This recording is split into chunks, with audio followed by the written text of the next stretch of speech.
Halo, Assalamualaikum warahmatullahi wabarakatuh. Kembali bersama dengan saya di pembelajaran pendidikan lingkungan hidup. Kali ini kita akan membahas tentang jejak karbon atau biasa dikenal dengan carbon footprint ya. Oke, sebelum kita mengenal lebih dekat apa itu carbon footprint, yang diharapkan dari pertemuan ini adalah kalian dapat memahami istilah carbon footprint itu sendiri. Lalu kalian bisa memahami korelasi atau hubungan antara pola kehidupan manusia dengan carbon footprint yang dihasilkan. Kalian juga dapat memahami hubungan antara jumlah carbon footprint yang dihasilkan dengan global warming atau pemanasan global. Nah, terus dilanjut dengan aksi peduli kalian, yaitu dengan melakukan kegiatan yang dapat meminimalkan efek carbon footprint. Oke, yuk kita mengenal lebih dekat apa itu carbon footprint. Nah, carbon footprint atau jejak karbon ini merupakan jumlah karbon atau gas emisi yang dihasilkan dari berbagai aktivitas manusia selama waktu tertentu yang memberikan dampak negatif. On every day, setiap hari kita beraktivitas yang secara tidak langsung ternyata itu menyumbang jejak karbon di lingkungan, ya.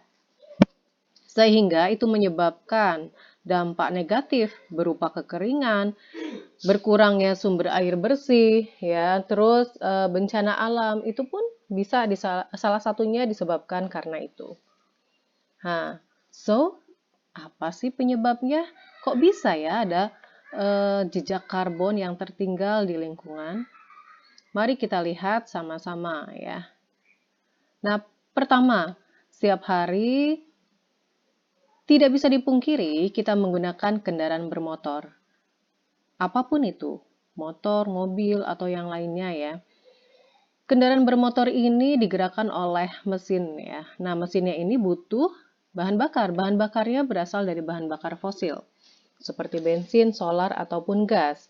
Sehingga hasil pembakarannya dapat meninggalkan jejak karbon ke udara, karbon monoksida, karbon dioksida. Ya, nah itu sangat berdampak bagi lingkungan. Terus setiap hari kita juga menggunakan listrik dan air. Nah, energi listrik ini yang terdapat dalam peralatan listrik kita, contohnya televisi, AC, lampu, kulkas, mesin cuci, dan lain sebagainya, ini dapat menghasilkan gas emisi. Nah, asalnya dari pembakaran bahan bakar fosil. Jadi listrik ini kan harus digerakkan oleh pembangkit listrik. Nah, pembangkit listrik ini ya ada bahan bakarnya, yaitu dari energi fosil. Anakku sekalian, energi fosil ini selain dia bisa habis ke depan ya, ini pun sangat berdampak bagi lingkungan karena hasil pembakarannya dapat mengeluarkan karbon dioksida dan karbon monoksida tadi. Nah, terus penyalahgunaan air. Biasanya kita kalau sudah membuka keran air itu dengan full ya, tidak dikecilkan. Nah, sehingga banyak air yang terbuang. Nah, banyak energi yang dibutuhkan untuk memompa air bersih pada saat kita menggunakannya. Ya, bertumpuk-tumpuk tuh. Terus, nah ini dia. Setiap hari kita mengkonsumsi makanan. Ternyata, makanan itu dapat menjadi salah satu sumber gas emisi. Dimulai dari bahan bakunya, proses produksinya, proses distribusinya, hingga siap disajikan, siap dikonsumsi. For example, di sini adalah daging sapi. Dan ternyata daging tersebut, ya, daging itu merupakan penghasil gas emisi terbesar di dunia. Apalagi kalau dagingnya ini kita import dari luar negeri. Nah, kenapa bisa demikian? Untuk sapi coba kalian bayangkan. Sapi itu atau domba atau yang lainnya ya, itu ada peternakan ya, peternakan sapi. Nah, di dalam peternakan tersebut kita butuh untuk sterilisasinya. Kita butuh untuk membersihkan kandangnya. Untuk membersihkan kandangnya kita pun butuh air yang berlimpah. Belum lagi pakannya. Pakan ternak ini diambil dari rumput gajah untuk sapi. Nah, dengan rumput gajah yang harus diproduksi tinggi, otomatis itu dapat mengurangi kesuburan tanahnya. Ya. Terus belum lagi kalau membangun peternakan itu harus menebang pohon di sekitarnya ya, karena untuk peternakan yang luas itu butuh bangunan dan lain sebagainya. Terus lagi untuk belum lagi yang lainnya ya. Tadi saya bilang sterilisasinya, terus untuk drainasenya, belum lagi masalah listriknya. Itu sangat menghasilkan gas emisi yang besar. Ya, itu salah satu contohnya. Belum lagi kalau kita makan dan makanan tersebut tidak habis kita makan, terbuang dengan percuma. Ya, kita tidak melakukan namanya di sini zero waste ya, tidak melakukan aktivitas seperti itu. Oke. Selain makanan, di sini banyak lagi ya. Nah, terus apa akibat yang disebabkan dengan adanya jejak karbon tadi?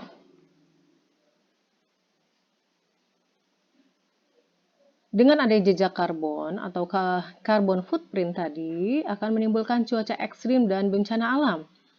Betapa tidak, semakin tinggi jejak karbon yang dihasilkan, semakin tinggi pula dampak negatif yang diberikan terhadap lingkungan. Di sini. Ya, jejak karbon menyebabkan kenaikan suhu bumi yang sangat ekstrim, sehingga menimbulkan badai tropis yang kita sebut dengan siklon, serta berbagai bencana alam seperti banjir ataupun kekeringan. Ya. Terus terjadi perubahan produksi rantai makanan. Perubahan iklim yang disebabkan oleh jejak karbon tadi dapat menimbulkan perubahan produksi rantai makanan. Beberapa pertumbuhan tanaman sulit untuk tumbuh dengan baik. Contohnya biasanya di suatu daerah harusnya panen padi itu 1 tahun 2 kali karena terjadi sebuah perubahan iklim sehingga tidak terjadi lagi tidak terjadi 2 kali lagi ya, hanya sekali, bahkan ada beberapa daerah yang kekeringan sehingga mengalami gagal panen ya, seperti itu. Penyebaran penyakit.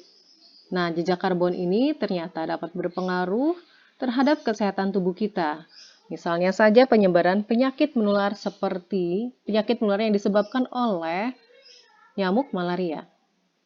Hal ini terjadi karena semakin luasnya pergeseran wilayah tropis ke wilayah subtropis. Berbagai penyakit tropis akhirnya menyebar ke berbagai daerah, ya. Ternyata ini memiliki sebuah efek yang bertumpuk-tumpuk, ya. Terus dengan adanya jejak karbon ini pun dapat merusak ekosistem laut. Semakin banyak gas emisi yang diserap oleh laut akan menyebabkan kadar asam semakin tinggi dan merusak berbagai ekosistem laut. Ya, terumbu karang semakin banyak menyerap karbon, sehingga hal itu dapat berdampak ya kepada kehidupan biota laut di sekitarnya. Oke. Dampak yang lainnya bisa kita rasakan itu adalah es di kutub itu mencair karena terjadi global warming tadi yang disebabkan oleh jejak karbon. Nah, kenaikan suhu bumi yang disebabkan oleh semakin tinggi jejak karbon, kenaikan suhu bumi ini kita kenal nama lainnya dengan global warming, ya. Nah, hal ini dapat mengakibatkan lapisan es di kutub semakin menipis, sehingga ekosistem di kutub itu menjadi terganggu. Kalau es di kutub itu mencair, otomatis itu menyebabkan naiknya permukaan air laut. Itu akan berdampak secara global. Ya, akan terjadi banjirop di mana-mana.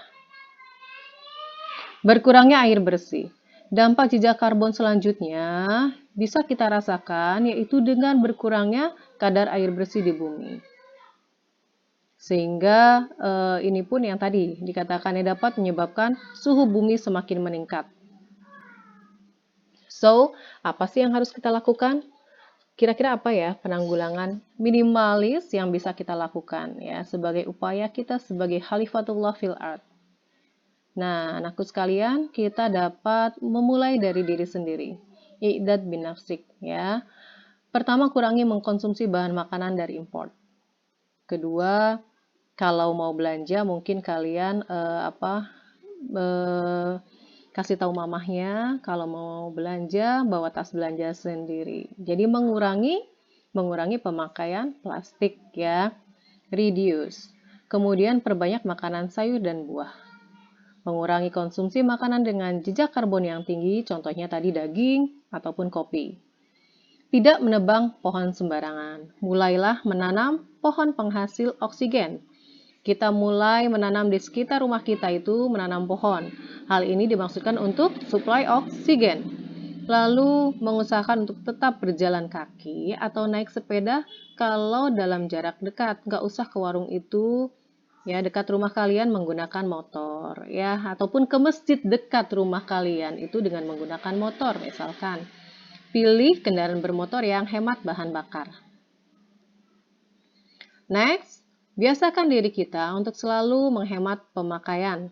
Ya, pemakaian listrik, terus selalu mencabut peralatan listrik yang tidak terpakai. Karena ini berdampak, ya ini yang kita sebut dengan vampir energi.